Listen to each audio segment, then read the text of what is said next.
Il y a une pensée qui me traverse l'esprit là, c'est le mystère de la pensée. Cette semaine, ces derniers temps, je suis en train d'être édifié par rapport au fait que nos pensées, quand je pense et que je pense au passé ou au futur, très souvent je vais penser aux bêtises. Je vais penser aux frères, pas toujours en termes de bien. Je vais penser à ce que j'aurais dû, ce que j'aurais pu, ce que je veux, ce que je ne veux pas. Je vais penser à des choses qui ne m'avancent pas. Et malheureusement, 95% de mes pensées, quand on n'est pas encore transformé, souvent quand il dit mais, c'est mis pour l'homme. Mais pour ne pas me mettre à l'écart, je dis moi, nos pensées sont souvent remplies des choses inutiles qui concernent le passé ou le futur. Je suis en train d'apprendre personnellement à écouter mes pensées. Dès que mes pensées sont tournées vers le passé ou le futur, c'est soit la peur du manque, la peur du lendemain, des inquiétudes, le manque d'espérance, le manque de foi, comme on disait dans la religion, soit les regrets, soit la nostalgie, soit les culpabilités, soit les pensées des rancunes, les murmures, quand c'est les pensées du passé.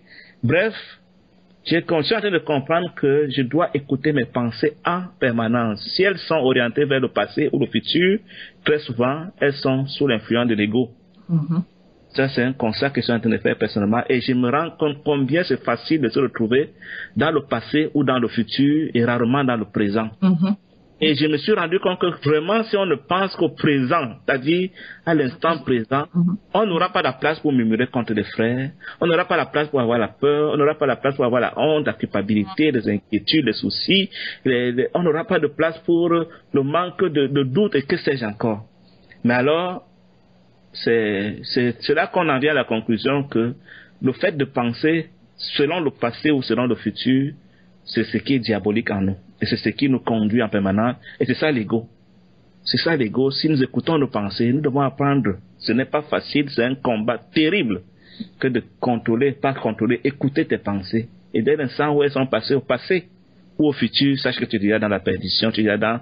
Elles te conduit par l'ennemi. Vous savez que Yeshua nous dit, chaque jour suffit sa peine. Qu'est-ce que tu as t'inquiéter du lendemain et pourquoi tu t'inquiètes du passé que lui a déjà pris sur lui. Donc, c'est un sujet qui me trouble beaucoup ces derniers temps. Je crois que c'est même ça, ce que nous appelons la possession. Nous sommes tous possédés parce que l'ego fonctionne surtout en nous amenant à penser selon le passé et selon le futur, mais jamais selon l'instant présent, l'instant actuel. Et s'il y a une maturité spirituelle à atteindre, s'il y a une statue de Yeshua à atteindre, c'est celle qui veut que nous ne fonctionnons plus selon le passé. Nos pensées n'aillent plus selon le passé et selon le futur. Dès qu'on a les pensées qui sont calquées sur le passé et le futur, qui ne sont pas de l'instant présent, on est déjà dans la danse de l'ego. Donc c'est une pensée que je voulais partager avec vous comme ça. Si ça peut te dire quelque chose, c'est bien. Oui, Stéphanie, tu voulais dire quelque chose? Je dis que c'est tellement vrai que ça rejoint un peu ce que pour laquelle je médite ces derniers temps là et tout. C'est tellement vrai. Et ça te détache un peu aussi de la réalité, quoi, des choses réelles, quoi, présente. Ça peut même quelquefois même t'abîmer une journée du fait d'être ailleurs parce que ça va tellement très vite que même si tu avais une occupation, tu devais faire quelque chose, tu t'égares totalement et tu fais même pas ce que tu devais faire. C'est ça. Si tu as remarqué, tu es au travail, en activité, si tu es dans ce qu'on appelle prière, adoration, tu es dans la lecture, tu es même en train de causer avec un ami, mais tes pensées sont en train de voltiger ailleurs. C'est terrible. Donc vraiment, c'est là que l'ennemi nous tient. Parce qu'il y a un mystère dans la pensée, c'est que quand nous sommes sous l'emprise de l'ego, le souffle ne peut pas nous utiliser. Et comme très souvent en notre pensée, au passé, au futur, nous sommes sous la conduite de l'ego. Pour être conduit par le souffle, il faut que nous pensions au présent. Quand tu es devant un danger, par exemple, une voiture est montée sur quelqu'un, j'ai dit n'importe quoi, ou bien situation d'urgence, à ce niveau-là, tes pensées ne fonctionnent plus. Et tu vois une puissance qui se manifeste en toi, qui te fait faire des choses que tu n'avais jamais fait, que tu ne feras plus jamais. Parce qu'à cet instant-là, tu es tellement déconnecté du passé et du futur, tu es tellement au présent, que l'esprit te transfère toutes ses vertus, sa force, sa puissance, et tu poses des actes incroyables. Donc je commence à comprendre que si nous voulons vraiment être conduits par le souffle, pour vraiment être à la statue de Yeshua, nous devons nous entraîner à penser au présent et non pas au passé et au futur. Et c'est comme ça que le Père va se glorifier en nous. Si nos pensées sont au passé ou au futur, c'est l'ego qui va se glorifier en nous. Dès l'instant où nous allons passer au présent, le Père va prendre le relais, et quand il va prendre le relais, on va le voir dans nos vies. Si on ne le voit pas encore dans nos vies, souvent c'est à cause de ce mystère que beaucoup ne connaissent pas, et que nous gérons, nous traînons avec nous sans le savoir, les pensées de nostalgie, de passé, les pensées de futur, d'inquiétude, de manque d'espérance. Donc c'est quelque chose qui me trouve parce que je le constate en moi, et je ne sais pas s'il en est de même de toi, mais sache que aussi longtemps que tu ne vis pas au présent, à l'instant présent, tu es en train de vivre sous l'emprise de l'ego, et ça c'est le propre de toute l'humanité. C'est pour ça que toute l'humanité est envoûtée, toute l'humanité est perdue, toute l'humanité est conduite par l'ego, elle est conduite par le diable. Et le diable sait qu'aussi longtemps qu'il nous conduit, le Père ne nous conduira pas. Il y a l'ego et il y a l'esprit qui te conduit. Il y a ton esprit. C'est trois entités différentes. C'est-à-dire que quand je suis conduit par l'esprit des ténèbres, c'est-à-dire l'esprit de convoitise, le désir de posséder, ce n'est pas de ces gens-là que je parle. Ils sont aussi conduits par un esprit. Même dans leur présent, ils vont agir selon l'esprit qui les conduit. Donc, les initiés enténébrés, par exemple, c'est des personnes qui ne sont plus sous l'influence de l'ego primaire, mais qui sont quand même conduits par l'esprit des ténèbres qui va les amener à faire des choses selon ce que Sophie est en train de dire. Donc, souvenons-nous toujours que si ce n'est pas l'ego, ce sera un esprit, mais ce ne sera pas forcément l'esprit du Père. Ça dépend de l'esprit duquel tu dépends. Si vraiment je suis déjà attaché à Yeshua, si je suis marié à Yeshua, mon combat spirituel consiste à être conscient de ce que l'ego est aux aguets pour me proposer des alternatives. Mais si je ne suis pas connecté à Yeshua, j'ai beau tenir l'ego en laisse, je serai connecté à l'autre esprit qui lui aussi me conduit à faire quand même des choses qui peuvent paraître spirituelles mais qui glorifient l'ennemi. L'ego peut aussi agir au présent aussi longtemps qu'on n'a pas Yeshua. Ceux qui n'ont pas Yeshua, qu'ils soient passés au présent ou au futur, ils sont sous l'influence de l'ego. Mais nous ne parlons pas d'eux, nous parlons de nous qui aspirons à être connectés à la verticale. Nous voulons observer à l'horizontale l'ego qui est en train de nous menacer. Nous voulons observer nos pensées. Est-ce que nos pensées permettent au souffle d'agir? Parce que si nous sommes conduits par nos pensées, l'esprit ne pourra plus nous conduire. Donc je ne parle pas de ces gens qui n'ont pas d'espérance, qui n'ont pas Yeshua, qui sont connectés aux ténèbres, quel que soit ce qu'ils font, qu'ils montent ou qu'ils descendent, qu'ils soient passés au présent ou au futur, ce sera l'esprit qui les conduit qui va agir. C'est pas d'eux que je parle. Maintenant, si nous nous reconnaissons dans cette position, nous devons reconnaître que nous ne sommes pas encore en Yeshua, nous sommes entourés de l'esprit des ténèbres, quel que soit le temps dans lequel nous vivons, quoi. Ça m'amène au point 6, on va sauter au point 5. Je voulais que nous nous parlions un peu de mon histoire avec l'ego. Vraiment, si vous me permettez de vous dire, chacun de nous va prendre la parole. Pour moi, l'ego est une découverte. C'est-à-dire que je savais que le péché, c'est ne fume pas, ne boit pas, ne fornique pas, ne ment pas, ne vole pas, ne triche pas, ne fait pas, ne fait pas, ne fait pas, ne fait pas. Mais l'ego, pour moi, est une découverte. C'est-à-dire, pour moi, l'ego, c'est un mystère, c'est secret le mieux gardé de l'ennemi. Et nous sommes en train, moi, je suis en train de découvrir les différentes facettes de l'ego, c'est-à-dire la séduction par laquelle il nous faisait croire que nous sommes enfants du Père alors que nous sommes avec lui parce que nous fonctionnons par l'ego. Aussi longtemps, comme Eric le dit bien, on n'a pas découvert toutes les facettes de l'ego. Nous allons fonctionner par l'ego sans le savoir. Et ce que je venais de présenter là, ce n'est qu'une facette de l'ego parmi tant d'autres. Il y a une, quand je l'avais écoutée, alors que je suis dans les écritures depuis une certaine année, j'ai tellement sursauté qu'il fallait pleurer ce jour-là, quand je l'avais compris dans sa profondeur, quand je comprenais que si je prie et que quelqu'un est témoin de cela pour me visiter, j'aurais péché, c'est-à-dire que le Père n'est pas dedans. Un verset que j'avais toujours lu sans le comprendre vraiment à cette profondeur. Il dit, mais finalement, l'ego est tellement pernicieux qu'il peut m'amener à faire des choses, je crois que le Père est là, alors que le Père n'est pas là. Donc, c'est pour ça que je voulais qu'on se raconte un peu notre histoire avec l'ego. Est-ce que, moi, personnellement, comme je te dis, c'est une découverte pour moi, c'est une facette de mal. D'abord, c'est le mal absolu pour moi maintenant. Est-ce que pour toi, il y a encore 2 mois avant qu'on ne commence nos rencontres, l'ego était connu? Si oui, ou sinon, comment est-ce que ta relation avec l'ego a évolué? Comment est-ce que tu grandis dans la connaissance de ce mystère? Ou alors pour toi, ce n'est qu'une évidence, quelque chose que tu as toujours connu? Parce que c'est de ça que tous les religieux parlent et que tous les religieux connaissent l'ego. Quelle est ta pensée sur l'ego? Quelle est ton histoire avec l'ego? Je viens de te donner la mienne en quelques mots. Je ne sais pas ce qu'il en est de toi. Je voudrais que nous fassions un petit tour de table exhortatif, où chacun va nous demander sa relation avec l'ego. Avant 2 mois, c'est-à-dire avant qu'on ne commence à rencontrer, qu'est-ce que tu en savais? Et depuis que tu es avec lui, comment tu vis avec lui, comment tu le gères, comment tu avances dans ta marche contre l'ego, parce qu'on ne marche pas avec lui, on marche contre lui. Tour de table, et tu n'es pas obligé de prendre la parole, mais je te propose de prendre la parole au volontaire. Pour moi, par exemple, avant, moi, je limitais l'ego aux envies égoïstes, parce que pour moi, c'était ça seulement. Si je suis égoïste envers quelqu'un, envers quelque chose, ça c'est l'ego.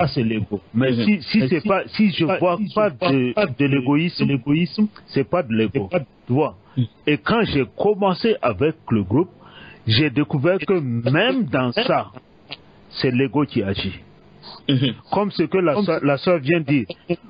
Si tu vois la robe, tu fais une comparaison. Et quand tu fais une comparaison déjà, c'est soit du passé ou bien du futur. Et c'est l'ego qui t'envoie à faire ça. Et si l'ego t'envoie à te dire que tu vois, tu étais pauvre avant, aujourd'hui tu es riche. Bon, donc ça veut dire qu'il doit te montrer la situation du pauvre et la situation du riche. Pour t'envoyer maintenant à choisir. Même les achats que nous faisons, c'est toujours comme ça. Tu ne pars pas au magasin prendre quelque chose parce que c'est posé. Tu fais une comparaison avec ce que tu as ou bien ce que tu prétends avoir. Et quand l'ego, moi en tout cas j'ai compris que quand déjà je me pose en position de comparaison, déjà je dois être, si ce n'est pas par exemple pour m'envoyer à grandir dans la connaissance du Père, pour moi c'est l'ego qui travaille. Parce qu'il est très souple et très fin dans ses manœuvres.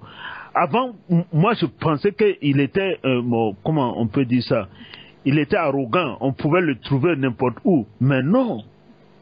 Mais j'ai découvert qu'à chaque fois, il se cache et c'est à toi de le découvrir. Et si tu fais pas attention, tu marches selon l'ego sans savoir même que c'est l'ego qui te dirige. Donc, quelques leviers de l'ego, c'est la peur, le déni, l'orgueil, l'envie de triompher, les complexes, la comparaison, la personnalité. Ouais. Mais toi, tu as beaucoup été marqué par le levier de la comparaison désirée. Oui. Donc, aujourd'hui, comment tu gères ton quotidien par rapport à l'ego? Oui, souvent, c'est très dur, mais je dis, chaque fois que je veux faire quelque chose, maintenant, j'ai toujours cette pause-là. Je fais toujours une pause, même si je veux réagir, même avec les enfants, avec ceux qui m'appellent, avec ceux que je discute, je fais la pause pour être convaincu d'abord moi-même que ma réaction ne va rien venir, par exemple, de ma propre volonté, de l'ego, tu vois. Et chaque fois quand je fais la pause, je vois que même les phrases que je vais prononcer, elle est différente de ce que si j'avais brusquement pris la parole, j'allais. Tu sais, chaque fois, comme je te disais, chaque fois quand tu me poses une question, je suis à la défensive ou bien à l'offensive. Avant. Mais moi-même j'ai remarqué que c'est ça. Donc après le groupe, j'ai vu que non, moi je suis chaque fois dans ces deux positions. Et quand je prends la pause maintenant, je vois que la réponse que je vais donner, ou bien ma réaction, c'est comme si c'était une autre personne maintenant qui est en moi. Ouais. Donc, la défensive, l'offensive, souvent, c'est comme un sentiment de fourmillement qu'on a dans le cerveau quand on est devant une situation que tu n'as plus. Comment tu définis l'ego aujourd'hui, Désiré? Comment tu comprends, en quelques mots, qu'est-ce que tu entends par ego? Moi, j'entends par ego tout ce qui m'amène à me déconnecter par le Père. Je ne sais même pas comment te dire ça. C'est-à-dire tout ce qui est là pour me faire, moi, me valoir. C'est ça. Si je vois que ici, là, c'est moi c'est moi qu'on va voir, ou bien c'est moi qui suis glorifié, ou bien qui suis coté comme ça. Voilà. Déjà, pour moi, ça, c'est l'ego. Même si c'est un petit achat, même si je veux faire, même si c'est aller boire par exemple de l'eau, même si je vois que je fais ça pour que les gens voient comment moi je suis, c'est fini. Pour moi, c'est l'ego. Souvent même, ça te surprend à faire une petite démarche de Nyanga sans t'en rendre compte. Alors oui, c'est vrai.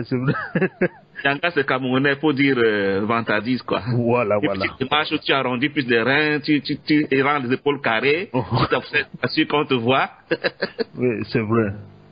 Merci beaucoup, Désiré, pour ton témoignage par rapport à ce sujet-là. Un autre volontaire qui veut nous parler de son histoire avec l'ego, avant, il y a 2 mois, maintenant, et comment tu marches contre l'ego? Bon, alors moi je vais prendre un peu mon cas, c'est-à-dire que bon, déjà le mot égo, un peu comme le frère Désiré, pour moi c'était égocentrique, égoïste et tout ça. C'était donc dans cet ordre d'idées là que donc moi, n'étant pas comme ça de nature, sans vouloir être but de ma personne, donc c'était toujours les autres, c'était jamais moi. Et, par la grâce du Père, donc j'ai découvert l'ego. Et puis une fois la fois où la sœur Justine avait dit que l'ego c'est Satan. C'est-à-dire que j'avais tellement médité sur ça pour comprendre, bien sûr avec les explications de part et d'autre qui venaient de toi et puis des autres frères et sœurs. Et ce qui a de prime abord changé en moi, c'est la peur, parce que je suis quelqu'un qui aime connaître à peu près ce qui va se passer, c'est-à-dire je planifie déjà à peu près ce qui va se passer demain et tout, mentalement. Et donc, le fait de ne pas planifier, donc, le fait de planifier tout le temps comme ça, créer des peurs en moi. Parce que, par exemple, sans travail, comment je vais faire? J'avais déjà des programmes de faire ceci comme ça, et ainsi de suite. Et maintenant, sans travail, c'est difficile parce que la première chose qui est partie, c'est la peur. La peur, elle est partie. La peur du lendemain, elle est partie.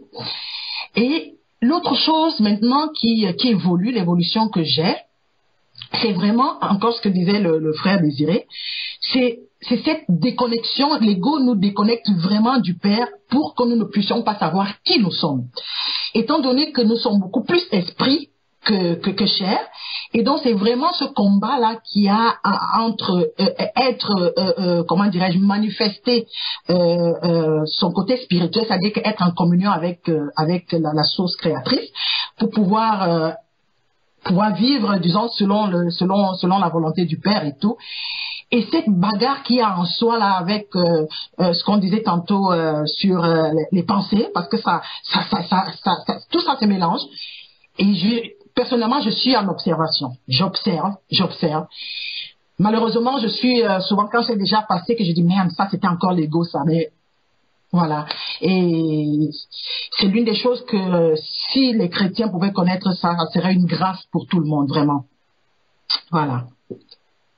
Merci beaucoup Stéphanie pour ce témoignage. Je suis vraiment impressionné par ta compréhension qui grandit aussi vite. Ça fait vraiment pas plus de 2 mois qu'on se connaît et que tu es avec nous dans l'espérance. Avant, tu étais chrétienne très zélée et ta compréhension est impressionnante. Que le Père soit loué. Merci beaucoup. Un autre volontaire pour témoigner de sa relation, son histoire avec l'ego. Allô? Oui, Sophie. Oui. Donc, pour moi, avant, je connaissais l'ego uniquement par l'expression flatteur de l'ego.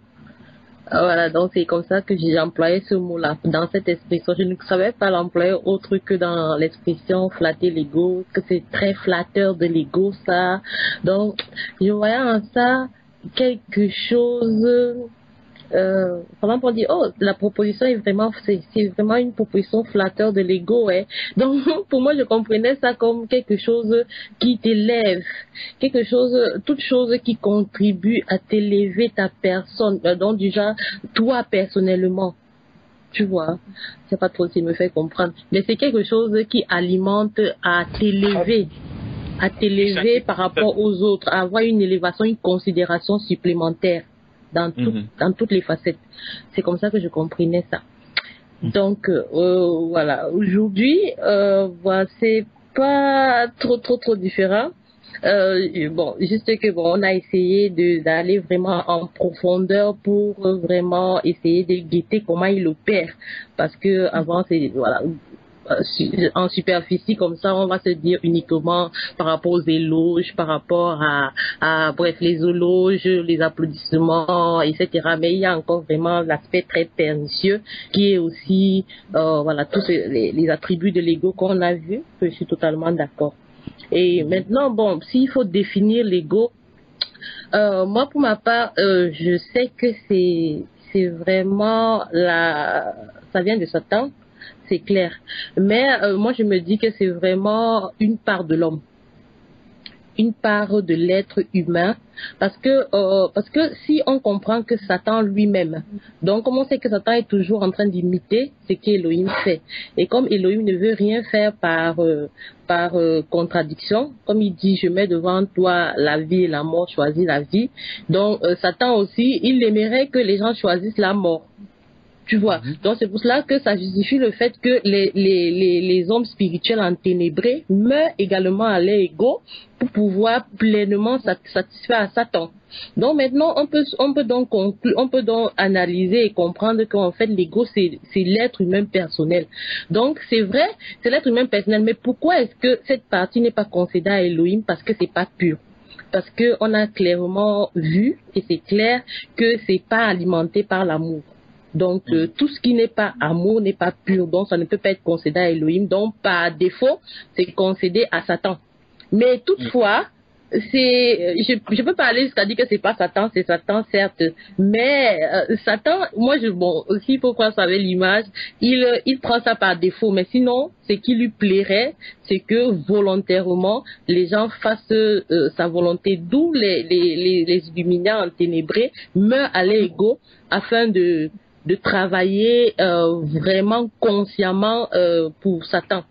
Donc c'est pour ça que je vais définir l'ego vraiment comme Satan vraiment, mais Satan de la personne, que la personne s'est créée en lui pour son intérêt à lui. Parce que en réalité, lui, la personne qui le fait, il ne le fait pas pour l'intérêt d'Élohim, il ne le fait non plus pas pour l'intérêt de Satan, dans sa conscience. Il le fait uniquement pour son intérêt, pour son élévation à lui. Mais maintenant, elle est concédée à Satan parce qu'elle est dépourvue d'amour. Donc, par ricochet, elle n'a pas, c'est pas attribué à Elohim. Et pour ma part, comment se débarrasser de cet ego-là? Donc, c'est vrai qu'il faut le connaître, parce que normalement, connaître, c'est ce qui nous permet de nous affranchir, parce qu'il faut déjà connaître ton ennemi pour vraiment savoir sur quoi t'en tenir. Donc, c'est bon de connaître l'ego vraiment en profondeur. Et maintenant, moi, je me dis, la nature, ce que nous on appelle atteindre la stature parfaite de Yoshua, c'est une nature qui sera notre nature, donc la nature d'en haut. Donc, ça dit que même l'ego, là, lui, il n'aura plus d'effet sur nous si nous sommes vraiment de la nature d'en haut. Donc, maintenant, si nous découvrons les facettes de l'ego, c'est pour que le Père enlève lui-même cet ego-là en nous, dont notamment par le changement de notre nature. C'est là où on pourra résister. Comme j'ai pris tout à l'heure l'exemple de la robe, par exemple. Le premier jour, tu vois la robe. Admettons, tu as directement décelé que c'est l'ego. Mais demain, il y aura encore les robes. Après demain, il n'y aura pas les robes, il y aura une belle voiture. Après demain, il y aura, je sais pas moi, des friandises au magasin. Tu ne vas pas tout le temps combattre à l'instant T, T0, T plus 1, T plus N jusqu'à Tn. Donc, il faudrait à un moment donné qu'Elohim change ta nature pour que tu sois vraiment débarrassé de la convoitise. Prenons rien que l'aspect de la convoitise. Donc, premièrement, il te faudrait obéir. Donc, le jour où tu as, à l'instant T0, où tu as vu la robe, tu as vu que c'est l'ego, parce que tu as appris que c'est l'ego. Donc maintenant, ne te cède pas en allant acheter la robe et puis tu dis, de toute façon, je vais gêner ou je vais prier. Et puis, la nature que je dois atteindre la stature de Yoshua, en fait, le sacrifice qui est la prière. Et puis moi, je ne fais aucun effort. Donc, je dois obéir parce que j'ai connu la parole. Je dois obéir. Je ne dois pas me laisser guider par mes désirs. Parce que, à cause de ce que j'aurais obéi, ne serait-ce que premièrement, ça montre déjà pratiquement mon désir d'obéir et de revêtir la stature que je cherche. Maintenant, si Elohim voit ça, cet élan-là, c'est comme ça qu'il transforme ta nature. Donc maintenant, prochainement, quand tu vas avoir une robe verte, la robe verte ne sera plus un objet d'attirance parce que l'esprit qui sera en toi, du moins l'énergie qui sera en toi, sera au-delà de l'énergie qui t'attire sur la robe. Donc tu vas transcender, ça sera pour toi comme un arbre. Tu peux voir un arbre, tu apprécies réellement la beauté de l'arbre, mais c'est pas pourtant que tu veux ramener l'arbre dans ta maison ou alors le posséder. Donc du coup, ce sera ta nature. Et puis, tu ne vas plus convoiter, en fait, et tout, c'est Elohim qui va résoudre ce problème-là. Donc, ça va de pair avec rechercher la stature de Yeshua, pour moi, pour mon avis. Merci, Sophie, pour cette contribution. Un autre volontaire? Oui, moi, je peux dire que avant, moi, j'entendais par ego, un peu comme l'orgueil, comme on dit peut-être, oh, ce monsieur, il a un ego démesuré. Donc, je voyais quelqu'un qui est un peu trop hautain, quelqu'un qui est vantard, quelqu'un qui se met toujours sur ses grands chevaux et tout. Donc, je le manifestais sans le savoir quand je l'ai compris, même étant dans ma religiosité, pardon de dire, être né de nouveau enfant de Dieu. Dans le fait que on peut se dire, oh, je ne fume pas, je ne bois pas, je ne vais pas envers les femmes, et même si je méprise d'autres dénominations, il n'y a pas d'autres problèmes, et ainsi de suite. Donc, en fait, on le vivait sans savoir, il était plein en nous sans savoir qu'on l'est. Donc ma définition par le passé de l'ego, c'était quelqu'un d'orgueilleux, d'hautain, de méprisant et tout ça. Bon, maintenant quand je l'ai compris, du moins jusqu'à présent, j'ai constaté que il avait beaucoup de facettes. Il a beaucoup de facettes. Plus nous échangeons, plus nous avons des révélations, en plus des documentaires et des lectures que tu nous donnes. Nous voyons ces différentes manifestations en nous. Et actuellement même, je peux être là en moi et je discerne que ça, c'est l'ego qui est en train de se manifester. Par exemple, une colère vient là, peut-être petit échange de mots avec ma conjointe, avec peut-être un collègue. Après, je dis, ah, Pakadal, regarde alors, tu es en train de bonifier l'ego là. Tu es en train de le mettre en haut, comme on dit. Tu manifestes vraiment ton ego. Après, je me vois en train de sourire dans le coin. Parfois, c'est des pensées qui montent. Après, je me mets à sourire. Je dis, ah, cet ego, tu veux encore que ceci. Oh. Donc, on parvient à, plus on avance, plus quand il se manifeste, plus on sait que c'est lui qui se manifeste. Donc, ma définition de l'ego, c'est le moi. Donc, c'est le moi. Et on sait que le moi est déchu. Le Père lui-même a dit que celui qui veut venir à lui, s'il ne déteste pas même sa propre vie, ne peut être mon disciple. Donc, on voit que l'ego, moi je le définis comme le moi. Comme le moi, donc tout ce que nous pouvons avoir comme pensée, projet, souhait, ainsi de suite. Donc c'est ma manière à moi de le définir. Et on constate que notre humanité est faite uniquement de ça. Donc je vais faire, je vais construire, je vais acheter. Donc des projets. Mais or, pour être un disciple accompli, il faut qu'il soit détruit. Plus nous lisons, plus nous édifions comme nous sommes là maintenant, plus nous lisons dans les Écritures et nous constatons effectivement que les Écritures ont parlé en définitive de tout, de la destruction de cet ego. Avant aussi, je me disais que mais c'est ces gens orientaux, parce que avant aussi j'étais focalisé. Si par exemple les lectures et les documentaires que tu nous donnes là-bas, je ne pouvais pas les lire. Parce que je me disais, ils ne peuvent rien apporter. C'est la Bible qui a tout. Maintenant, je constate aussi qu'il y a beaucoup de choses que nous pouvons tirer d'ailleurs. Et maintenant, quand je lis même les Écritures, je sais que les Écritures parlent aussi de la destruction de l'ego. Et nos frères qui nous ont dévancés dans la dérange, on suit ça. C'est ça quand Paul dit exercez-vous. exercer, abstenir, parlant des athlètes qui courent jusqu'à remporter le prix et qui s'abstiennent pour les choses périssables. Nous, combien de fois? Donc, je vois que pour que l'ego arrive jusqu'à mourir, il faut s'exercer. Il faut faire des exercices. Pierre parle d'exercice à l'appétit. Donc, au fur et à mesure qu'on avance, je vois ces manifestations. Je suis déjà petit à petit le cadrer. Je vois ces manifestations. Et en plus aussi, dans les différents échanges que nous avons là. Et je constate aussi qu'il a plusieurs facettes dont on n'a même pas encore commencé à effleurer. Il est tellement immense, il est tellement vaste. Il peut prendre la forme d'humilité, il peut prendre la forme de compassion, il peut prendre toutes les formes. Et quand je m'exerçais par rapport à cette question pendant la semaine, je voyais que l'ego va de pair avec la loi. Donc voilà un peu ce que je voulais ajouter.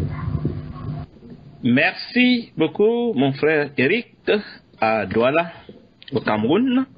Un autre volontaire, s'il y a un volontaire, pour nous édifier sur son histoire avec l'ego. Oui, bonjour. Le sujet de l'ego est un sujet extrêmement vaste. Et dans mon contexte d'apprentissage, moi que je connais depuis, que peut-être j'ai même déjà, je comprenais peut-être même l'approche, mais il y a une des facettes qui m'a beaucoup secoué et troublé. C'était beaucoup plus avec cet apprentissage que le frère qui nous donnait, c'est l'ego spirituel. Ça m'a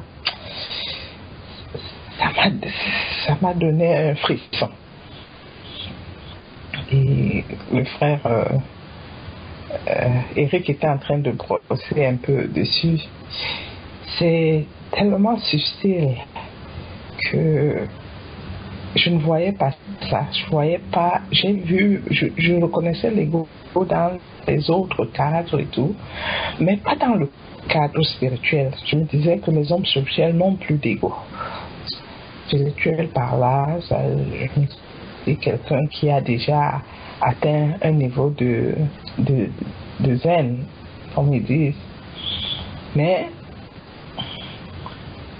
je vois encore ça dedans.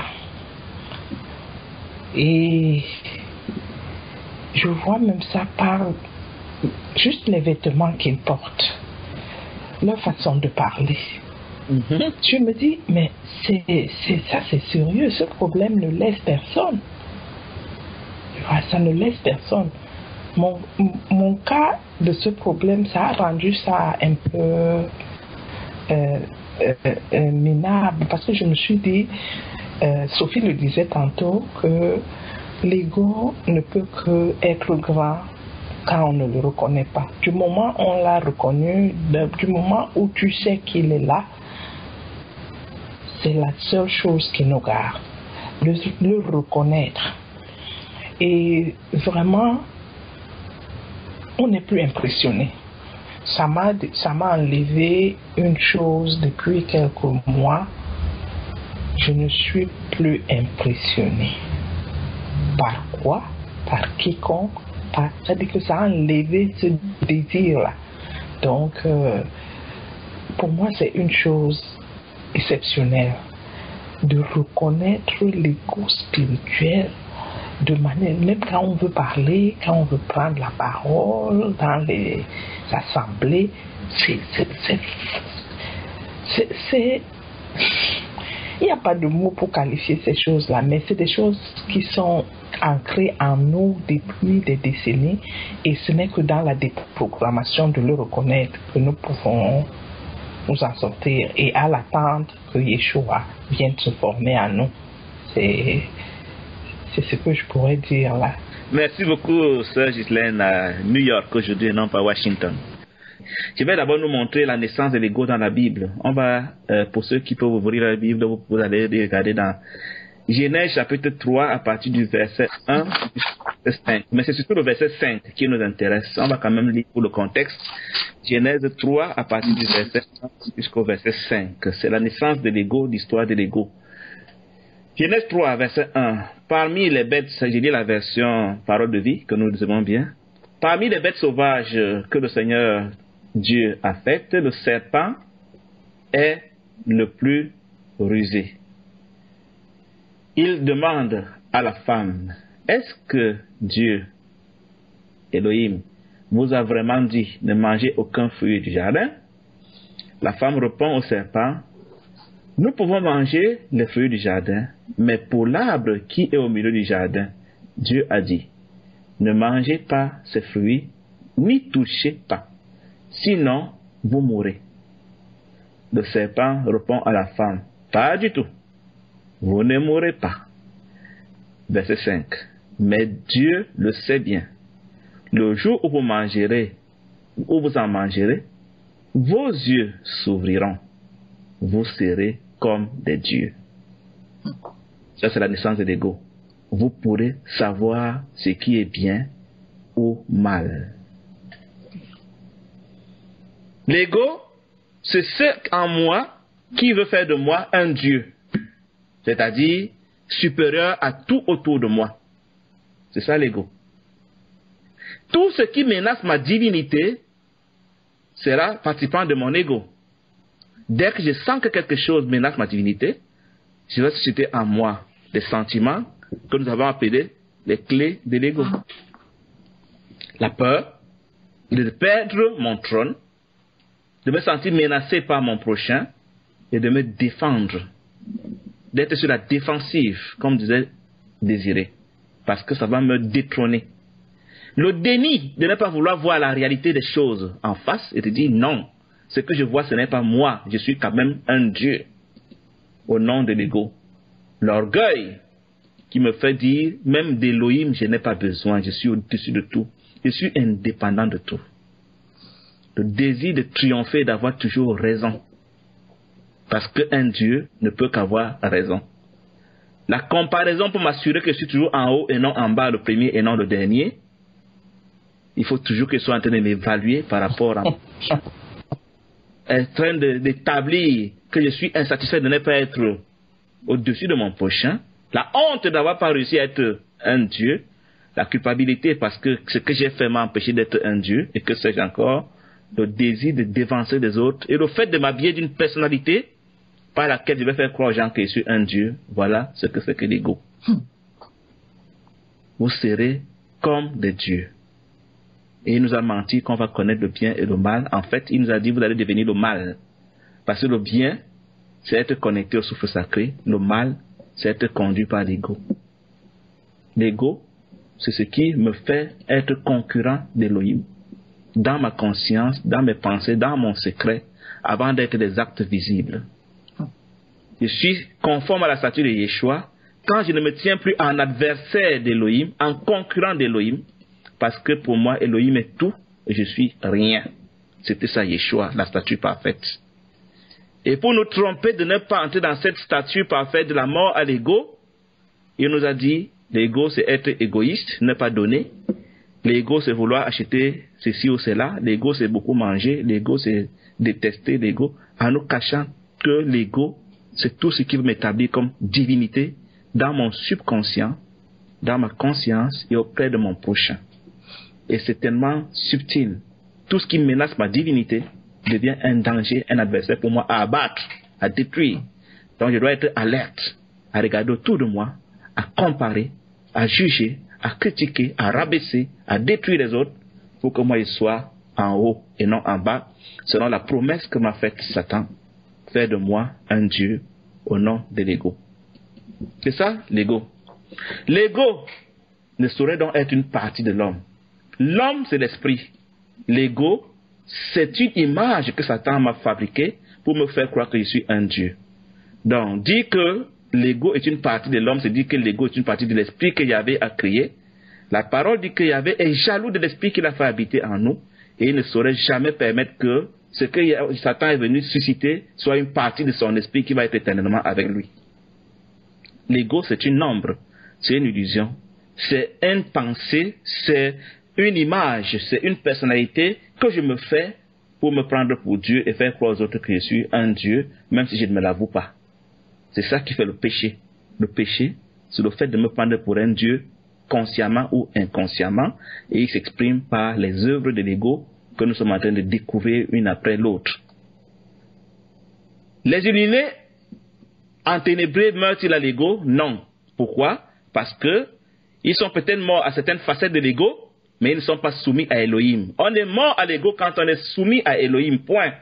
Tout ce qui me distance, me sépare d'Elohim est de l'ego, même si je ne marche plus à me vantant, même si je ne parle plus avec des manières, même si je donne, même si je suis, même si je ne suis pas. Aussi longtemps que je me prends pour un Dieu indépendant du Créateur, ça s'appelle l'ego. Donc, dire que les illuminés enténébrés sont morts à l'ego, ce n'est pas savoir ce que c'est que l'ego. L'ego, c'est une divinité qui s'oppose à Elohim. Comment vaincre l'ego? L'ego fonctionne par les propositions, par la tentation. Il nous fait des propositions en permanence et il va les faire aussi longtemps que nous sommes sur la terre.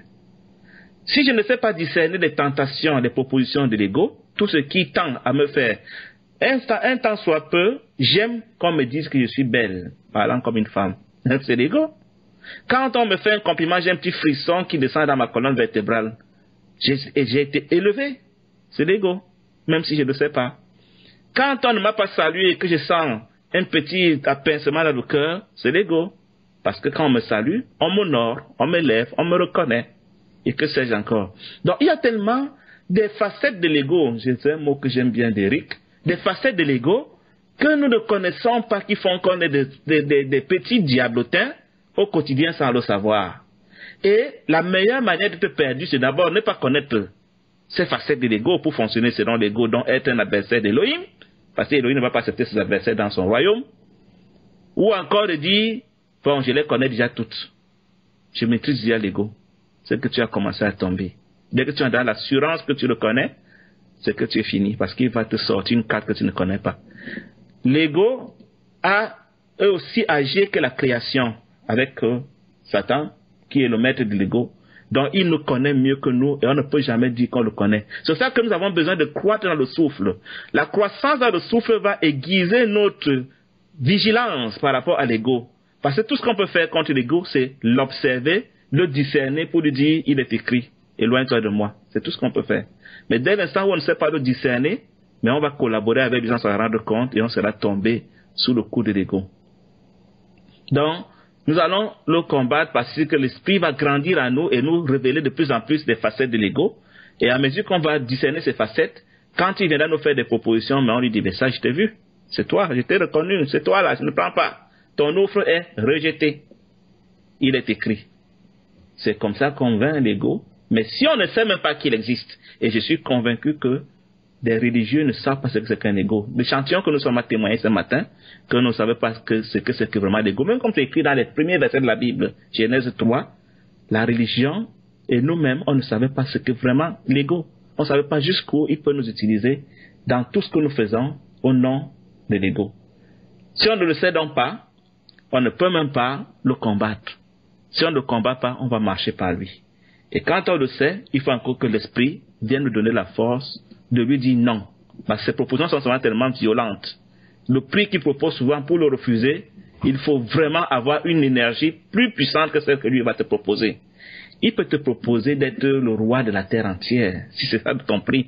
Il peut te proposer des avions, des voitures, le travail, les vêtements, les maisons, les enfants. Quel est ton prix pour que tu te soumettes à lui, pour que tu marches selon lui. Donc lui, il connaît le prix qui est le tien.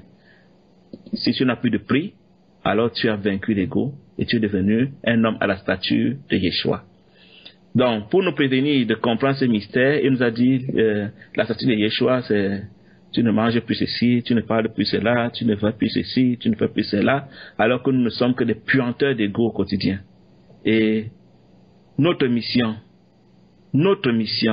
c'est nous-mêmes d'abord d'être révélés par rapport à Yeshua, par rapport à la conscience créatrice, afin de pouvoir avoir la grâce de discerner les pièges de l'ego, pour ensuite aller révéler ces pièges à notre prochain.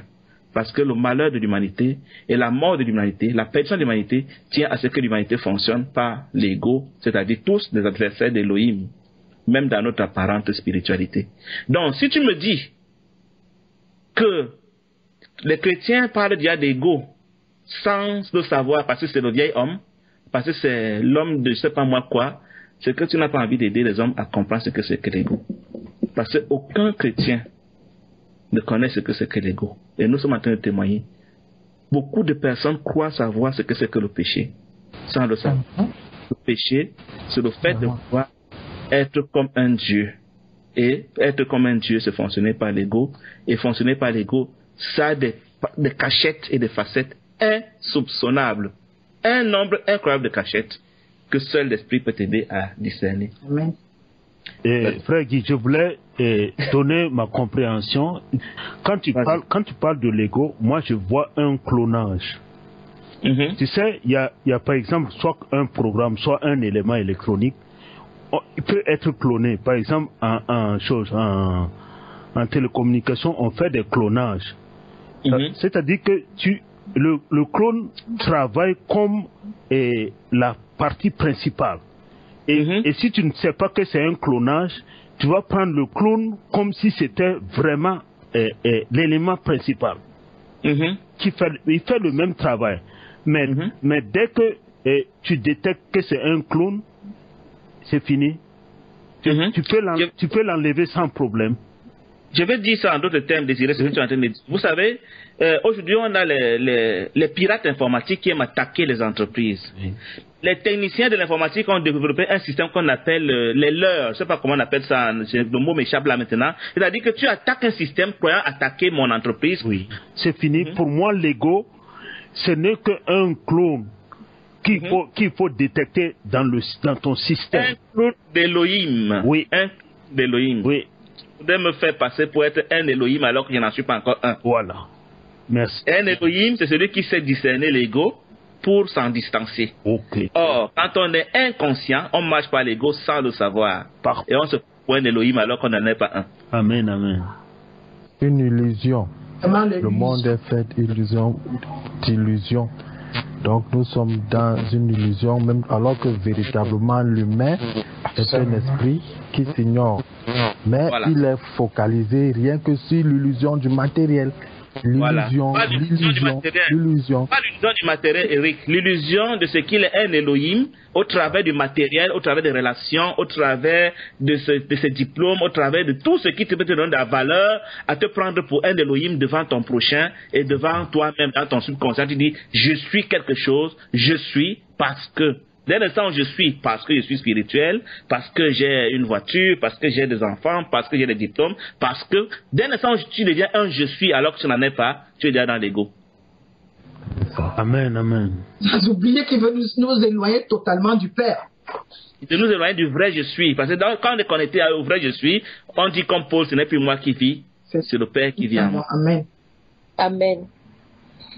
Donc, quiconque dit je suis, très souvent j'ai même peur de dire je suis par rapport à moi-même. Même dans des phrases anodines, parce que je sens dire que c'est une manière de me valoriser. C'est-à-dire que les juifs même n'osent même pas dire je suis. Ils ne savent pas si c'est dans leur langue, parce qu'ils savent que je suis, c'est réservé à Elohim.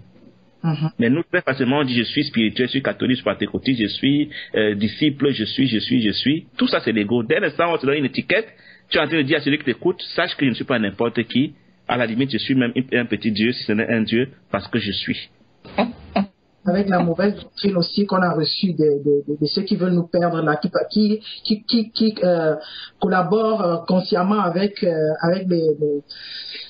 les esprits du monde, quoi.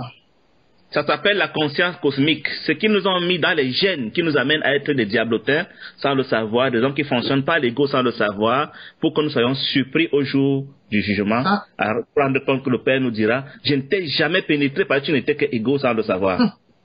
Donc si nous ne sommes pas conscients de ce que l'ego est le plus grand mystère que le diable nous a caché, pour aider les gens à le découvrir, pour croire que tout le monde le connaît, on ne va pas aider les gens. On n'aura pas vraiment aidé les gens à sortir de ce piège qui est pernicieux et incroyablement caché. Ces phases, on va les découvrir toute la vie. Si nous sommes ouverts, le Père va continuer à nous en révéler chaque fois et on va sursauter et dire, waouh, voilà encore une face de l'ego que le Père me révèle. Frère Guy, est-ce que c'est pas d'où vient c'est-à-dire que le fait le combat qu'on a quand on va accéder à cette connaissance-là, parce que moi j'ai vécu ce combat-là, c'est-à-dire la peur d'accepter cette réalité dont on parle maintenant, et c'est comme si on se perdait, c'est comme si, je sais pas comment dire ça, c'est comme si on n'était plus soi-même, quoi. Je ne sais pas si c'est... Quand un enseignement vient, Stéphanie, cet enseignement, si tu le reçois, tu es en train de dire, j'étais dans l'erreur, donc j'étais pas un Dieu. Et tu te blesses. Tu es blessé parce qu'on est en train d'offenser ta divinité ancienne. Ton vieil homme qui se prenait pour un connaisseur, quand tu rencontres quelqu'un qui semble connaître plus que toi, ton ego dit, n'accepte pas ça, qu'un tel puisse connaître plus que toi. Et tu te défends, tu dis, je vais seulement ajouter à ce que j'avais déjà, parce que moi, je ne suis pas n'importe qui. L'ego, c'est tout ce qui m'amène à me prendre pour un Dieu et à prendre mon prochain pour moins que moi. D'où vient un peu l'arrogance de ceux qui collaborent avec l'ego, quoi? Bien sûr. C'est les œuvres de l'ego là-bas même. Pour ils nous prennent pour des animaux. Ceux qui collaborent avec l'ego, quand ils ont collaboré avec lui et qu'ils ont ascendant sur toi, mais ils se jouent de toi. Il y a une sœur qui me témoignait qu'un jour que quelqu'un qui voulait lui faire des avances s'approche en lui racontant des histoires. Il dit, je suis un homme différent, moi je suis romantique, La sœur dit, ben, tu joues donc avec l'ego déjà. Le gars a sursauté. Il dit, tu connais ce mot? Il a fui comme un petit lapin. Il dit, tu connais ce mot, donc je peux pas te manipuler. Parce que dès que tu connais l'ego, pour pouvoir le tenir en laisse, tu as coupé la chaîne par laquelle le diable peut te faire du chantage. Voilà. C'est ça. Il est démasqué. Il est démasqué, il fuit. Parce que lui, quand on ne l'a pas démasqué, il dit, mais qui t'a enseigné ces choses, ces secrets-là? Comment tu connais ces choses? Tu sens que tu connaîtrais quelque part. Il n'a pas raison, il n'a pas tort, il est connecté au souffle. Vraiment, sache que ton prochain ne le connaît pas. Et que même ceux-là que nous admirions hier n'en savent rien et qui sont connus par l'ego, et que nous-mêmes encore on marche encore par l'ego, très souvent ça nous en rendre compte. C'est pour ça que moi j'ai demandé à un partenaire à moi de m'aider chaque fois qu'il va discerner l'ego en moi vraiment, que ce soit dans mes écrits, dans mon parler, dans mon vécu, qu'il m'interpelle sans manière. Parce que sans ça, on va se laisser surprendre par l'ego sans s'en rendre compte. Mais sœur Ghislaine, parce qu'on est en train de parler de tout et de rien, moi je te remercie par rapport à la phrase que tu avais dit par rapport au fait que j'aime toujours donner. Je suis en pleine méditation sur ça pour reconnaître, mais c'est vraiment subtil. C'est-à-dire qu'il faut vraiment, je sais pas, c'est tout un combat à son intérieur, il faut vraiment mourir. Parce que quand tu as eu l'habitude, il a commencé à te conduire dans la forme de générosité pour encore attirer des admirations et toutes ces choses-là. Pour lâcher ça, c'est tout un problème. C'est-à-dire que c'est un combat à son intérieur, tu te dis, mais ce n'est pas possible. Il est très subtil, il est ouf, et c'est vrai qu'il est dans beaucoup de facettes, vraiment beaucoup, même les plus honoreuses, comme on dit. Voilà, même les plus honoreuses. Même les plus honoreuses. Les plus honoreuses en superficie. Les gens qui ont des intentions sont nombreux en enfer parce qu'ils ont fonctionné par l'ego mais avec de bonnes intentions. Mother Teresa, mais c'est de bonnes intentions. Créer des orphelinats, créer des machins, c'est de bonnes intentions. Mais tu peux sonder derrière, c'est le désir d'avoir un ministère. Le désir d'être reconnu, même si tu ne l'avoues pas, il y a des goûts derrière. Mais quand c'est le Père qui le voudra, tu vas le faire sans t'en rendre compte. Le Père doit être le donneur d'ordre. C'est ça. Et le seul bénéficiaire, c'est la gloire qui est en soi. Oui, Eric. Par rapport à ce que tu parlais là, que tu as dit à un des contemporains de TD, je pense tout à fait que c'est à encourager. Parce que même Paul parle d'exercer, de faire des exercices. Donc les autres le font pour gagner des couronnes corruptibles. Nous devons nous exercer. Donc il est parlé d'exercice. C'est parce que effectivement, lorsque nous sommes dans un processus comme nous le sommes là, dans un processus de reprogrammation et d'élévation pour atteindre la statue de notre maître, il y a cet exercice-là. Même Paul disait, quand nous voyons, parce qu'au début tu nous disais que quand on verra nous verrons que les lettres, les écritures n'ont parlé que de l'ego. Même quand Paul prend les exemples par rapport à Timothée, il dit, regarde comment moi j'ai fait, regarde, ainsi de suite. Donc il y a des exercices à faire. Donc peut-être ça peut paraître dans les blagues comme qui est en train de parler là. Mais plus on s'exerce soi-même à se connaître, plus on constate effectivement que mais oui, ça marche. Mais ça marche. Donc, l'exercice, c'est les petits détails du quotidien, hein. C'est des choses souvent anodines. Quel est le regard que tu jettes sur ton prochain? Quelle est la démarche que tu prends? Quelle est l'attente que tu as du remerciement, ou bien de l'observation, de la reconnaissance, de tout? Je ne peux pas imaginer tellement, comme Désiré dit, il faut être en permanence en alerte. Il faut être un observateur de toi-même, écouter tes pensées, écouter tes actes pour savoir qu'est-ce qui est en train de les inspirer. Je veux vous dire, le débat qu'on a eu dernièrement, la semaine dernière, Stéphanie n'était pas là, c'était un débat d'ego.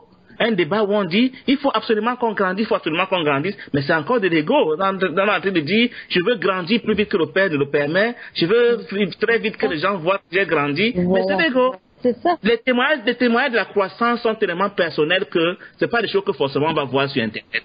Voilà. Mais c'est des choses avec des partages, avec des frères, tu vas entendre des choses, tu te dis, waouh, qu'est-ce que j'entends là? C'est souvent des choses tellement simples. Il y a une sœur qui me témoignait qu'elle était partie à une entrevue, elle a oublié. On lui avait envoyé la lettre à l'avant par email pour dire que l'entrevue est annulée, mais elle ne savait pas. Et par l'entrevue, le bonhomme qui devait la recevoir n'était pas là. En temps normal, il aurait dit, mais c'est quoi ça comme mépris? Je suis à un rendez-vous et puis monsieur se permet d'être pas de la partie de demandeur d'emploi, encore un peu d'égard, machin. Mais elle s'est souvenu que c'est l'ego, elle est rentrée à la maison, arrivée à la maison, on l'appelle pour dire que mais tu as un email où il s'était excusé. Elle dit, waouh. Voilà un grand témoignage de ce que la connaissance de l'ego peut faire. Ça ne vient pas se raconter dans les réunions Skype pour voir s'il y a transformation. Mais réclamer qu'on vient de démontrer ici, ma conviction, c'est que les gens qui nous font la cour nous disent, mais vous faites vos histoires là même, qu'est-ce qu'on a déjà vu? Je vais vous poser une question à vous, mes frères. De tous les disciples Yeshua que vous connaissez, on a déjà vu quoi? On a entendu qui marchait sur l'eau. On a vu qui renversait des montagnes, qui transformait, multipliait les pains. Qui de nous a fait quoi parmi nous qui nous réclamons de Yeshua pour aller demander aux autres de montrer leurs fruits? Mais les fruits sont dans le secret. Les fruits, le faire entrer le travail dans le silence. Parce que après, quand il va nous exposer, c'est ceux qui auront travaillé dans le secret qui va exposer en public. Pour le moment, nous sommes encore dans la phase de travail en secret, de découverte de qui nous sommes, de découverte de notre essai, de découverte de notre espérance, afin de pouvoir y marcher. Amen, frère, c'est formidable. Amen, vraiment, parce que ce n'est pas visible. Enfin, disons que je pense que tout un chacun peut observer quotidiennement ce qui change en lui, quand on est honnête envers soi-même. Donc, si tu n'arrives pas à observer ton changement en toi, même les questions que tu te poses, c'est déjà un changement en soi. C'est-à-dire se poser simplement des questions, c'est déjà aller vers une découverte quelconque. Je dis, quelquefois, je suis même pas angoissée de ce fait-là. J'ai dit, mince. Et là où tu te rends compte de l'ignorance dans laquelle tu es. Est-ce qu'on est totalement ignorant? Totalement ignorant. Vraiment, c'est une grâce, vraiment, c'est une... Je vous dis qu'on peut faire le choix avec ces mystères. Je peux prendre ce message, mais vous faire des tas de réunions impressionnantes où je vous dis pas les clés. Je dis aujourd'hui on va parler de la peur. Vous voyez la peur, voilà comment elle fonctionne. Voici comment il faut faire pour ne pas avoir peur. Parce que la peur c'est machin. Et j'ai fait tout un enseignement sur la peur. Après ce sera les comparaisons. Après ce sera le doute. Après ce sera machin. Mais on fait une religion. Ça et puis il y a un homme là-bas qui a la révélation. Vraiment il est puissant, il connaît des choses. Viens aussi écouter. On se retrouve sans très facilement. Ça peut se faire. Si ce sera ton choix, tu es libre de ça, mais moi je vous dis que c'est facile à faire quand on a la révélation, de manipuler les âmes qui ne connaissent pas l'ego. Donc que personne ne croit que je tiens absolument à ce qu'on soit un rassemblement, loin de là, trop pressé de commencer avec le nouveau batch. Il y a des gens qui ne font que me gratter à la porte, je vous dis la vérité sans blaguer, hein. Certains d'entre vous les connaissent, qui sont impatients de commencer leur tour. Donc, vraiment, le peu de temps qu'on a, rendons-le utile, grandissons ensemble pour aller donner à d'autres personnes. Ne nous égarons pas dans les débats de comparaison, de démonstration, de prouver quoi que ce soit à qui que ce soit.